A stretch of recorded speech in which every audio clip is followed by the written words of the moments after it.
kasih, iman dan kasih Maria yang begitu besar kepada Tuhan Yesus tidak bisa dilepaskan dari sebuah pengalaman yang pernah dialami oleh Maria sendiri bersama dengan Tuhan Yesus dalam kisah kematian Lazarus.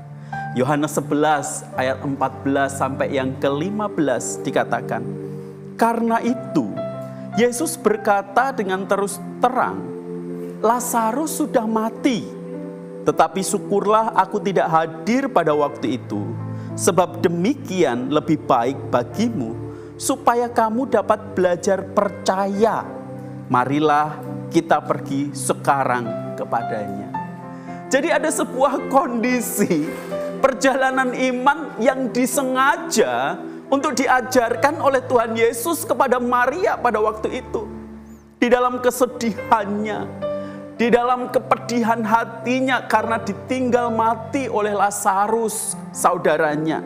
Di situ justru Tuhan Yesus mengajarkan sebuah pengalaman iman yang begitu berharga, yang menolong Maria untuk memiliki iman dan percaya yang semakin teguh dan semakin sungguh kepada Tuhan Yesus. Bapak Ibu Saudara yang terkasih, Tuhan Yesus juga melihat hal ini dalam kaitannya tentang penguburannya yang menyedihkan. Maka tidak heran dari pengalaman itu akhirnya Maria bertumbuh di dalam iman dan dia pun melakukan hidupnya dengan mempersiapkan kematian Tuhan Yesus dengan cara mengurapi dengan minyak yang mahal. Tetapi satu hal yang penting yang harus menjadi peringatan kepada kita semua yang masih ada pada saat hari ini. Jelas Alkitab mencatat kisah iman Maria yang begitu besar itu dengan sebuah kalimat yang sungguh mencengangkan bagi kita. Dimanapun Injil ini akan diberitakan di seluruh dunia, di situ juga akan diberitahukan kepada yang telah dilakukan oleh Maria ini sebagai peringatan akan Tuhan Yesus. Bapak Ibu, sebuah iman yang besar ini diikuti oleh sebuah tindakan iman yang menjadi sebuah legacy, sebuah peringatan yang diingat turun-temurun. Bahkan kita pembaca pada masa kini pun tahu bahwa ada sebuah peristiwa besar, seorang wanita mengurapi Tuhan Yesus, dan itu menjadi pengingat akan Injil diberitakan di seluruh dunia. Bapak Ibu Saudara yang terkasih, bukankah setiap kita, para pengikut Kristus, juga bertumbuh di dalam iman kita yang telah dikondisikan oleh Tuhan Yesus? Bahkan ia harus mengorbankan dirinya mati di atas kayu salib untuk menebus kita, agar kita memiliki iman dan percaya kepadanya. Agar kita benar-benar bertumbuh di dalam iman kita dan semakin menjadi berkat supaya Injil itu diberitakan. Pertanyaannya bagi kita, legasi apa yang kita tinggalkan kepada orang-orang yang ada di sekitar kita atau anak cucu kita kelak ke depan tentang iman kita yang bertumbuh? Kalau Maria telah meninggalkan sebuah legasi dengan sebuah peringatan bagaimana dia meminyaki kaki Tuhan Yesus, mengurapi Tuhan Yesus, apa yang kita bisa berikan sebagai wujud iman kita untuk bisa diceritakan kepada orang-orang di sekitar kita, bahkan anak cucu kita kelak. Di dalam sebuah tafsiran yang ditulis oleh Frank S. Tillman, dia menceritakan seperti ini, Bapak Ibu. 20 abad yang lalu, seorang pembuat tenda keliling dijebloskan ke dalam penjara karena dituduh sebagai provokator sebuah keributan massal. Pemirsa boleh menebak siapakah ya pembuat tenda keliling 20 abad yang lalu itu, ya. Dari penjara satu ke penjara berikutnya itu ia menulis beberapa surat. dan dengan gencar dia memberitakan Injil. Sementara di abad yang sama, di tahun yang sama, Nero Kaisar Roma pada masa itu juga seorang pengarang yang produktif. Namun tidak ada hasil dari karya Nero yang masih beredar sampai hari ini. Di lain pihak, tulisan Paulus, ya, seorang yang membuat tenda keliling itu diterjemahkan ke dalam 1.500 bahasa dan dibaca oleh ratusan juta pembaca. Bahkan hari ini orang menamai anjing mereka Nero dan anak mereka Paulus. Dari kisah ini kita bisa memahami bahwa ketika berita Injil dinyatakan melalui hidup kita, ketika kita bertumbuh di dalam iman kita, maka legasi, sebuah peristiwa bersejarah yang bernilai kekal itu seharusnya juga diberitakan dan menjadi warisan turun-temurun bagi generasi kita. Mari Bapak Ibu kita pakai hidup kita sedemikian rupa untuk kita meninggalkan sebuah legasi dan sejarah yang bernilai kekal. Kita tundukkan kepala, kita merenungkan firman Tuhan ini dengan pujian murni, pujian ku tetap setia. Refnya saja.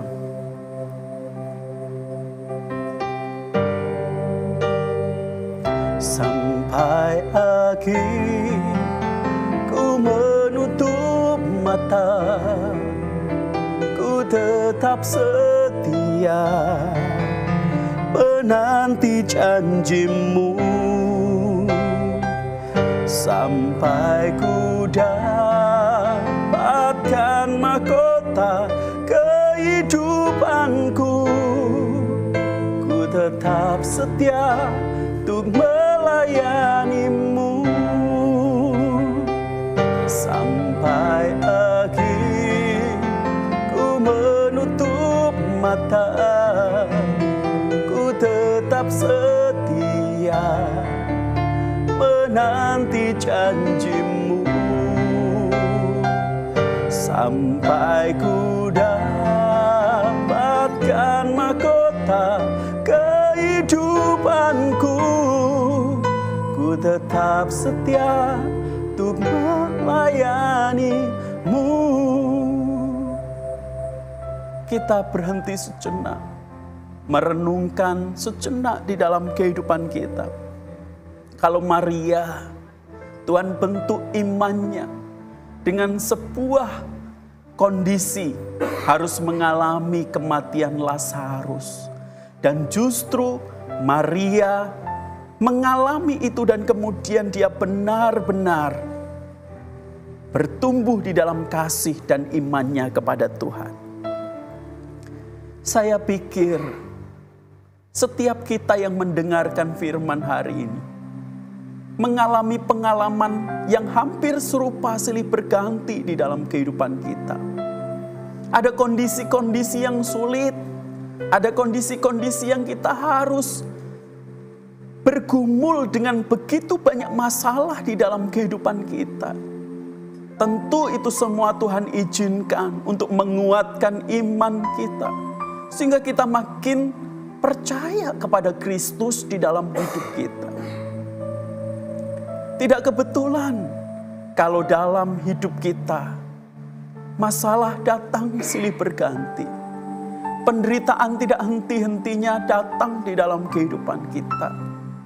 Ataupun pergumulan hidup yang seringkali membuat kita tertekan, menekan hidup kita dan rasanya sakit.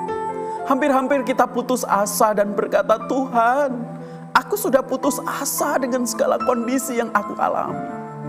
Tetapi bukankah hari ini kita melihat bagaimana Maria di dalam kondisi yang menyedihkan itu justru dia bertumbuh di dalam iman yang begitu besar kepada Kristus. Dan dia membuktikan iman itu dengan menunjukkan sebuah peristiwa yang dia lakukan untuk meminyaki Tuhan Yesus.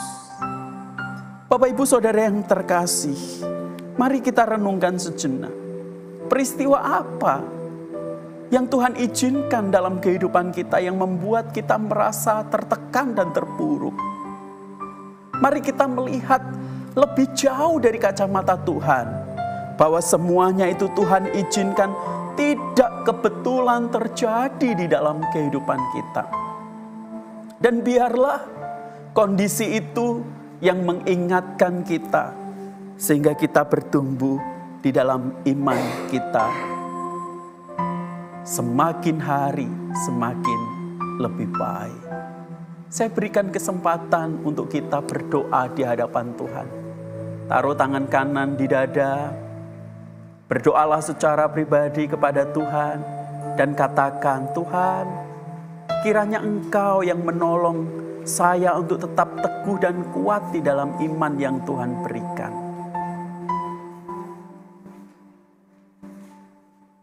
Setelah Bapak Ibu berdoa, saya akan berdoa untuk kita semua. Bapa di surga, terima kasih untuk pengalaman iman yang Tuhan berikan di dalam kehidupan kami. Karena kami tahu Engkaulah yang membentuk iman kami menjadi sempurna dengan cara kondisi-kondisi yang Tuhan izinkan terjadi dalam hidup kami. Biarlah Tuhan yang terus memimpin, memampukan kami, sehingga kami semua yang ada mendengarkan firman ini, kami menyadari bahwa sesungguhnya iman itu harus terwujud di dalam tindakan nyata kami. Biarlah melalui iman itu Injil diberitakan, banyak jiwa mengalami kasih Kristus dan mengalami pertobatan, sehingga legasi warisan yang bernilai kekal itu dapat dinyatakan turun-temurun di dalam kehidupan kami. Kami serahkan seluruh pemirsa dan jemaat yang hadir ke dalam tangan Tuhan. Di dalam nama Tuhan Yesus kami berdoa. Amin. Sampai akhir ku menutup mata, ku tetap setia menanti janji-Mu. Sampai ku dapatkan mahkota kehidupanku, ku tetap setia untuk melayani-Mu. Sampai akhir ku menutup mata, ku tetap setia menanti janji-Mu. Sampai ku dapatkan mahkota kehidupanku, ku tetap setia untuk melayani-Mu. Tuhan Yesus memberkati kita semua.